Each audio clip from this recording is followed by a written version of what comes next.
Oh, sir. Kumusta yung driving niyo?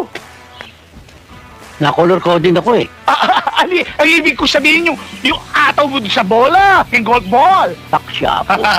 Kala ko kung ano yung sinasabi mo eh. Alabas. Ay, sorry, sir. Tumukang dakakini, baliktad ka Apulo. Sir, naanda mo na ba yung last will and testament nyo? Bakit? Ayos na yun ah. Ano pa ayusin doon? Hindi ko kasi kailangan, ikaw kasi nakalaka eh, yung death threats, yung banta sa buhay mo, kailangan malinaw kung kanino ibibigay yung mana, sir. Kailangan malinaw yun, sir. Inayos na ni attorney yun. Pinirmahan ko na. Kanina ko pa ba pamamana ko yun? Kukunti lang naman na kamag-anak ko. Siyempre sa kawang gawa. Yung kawang gawa. At saka si Abel, pamamana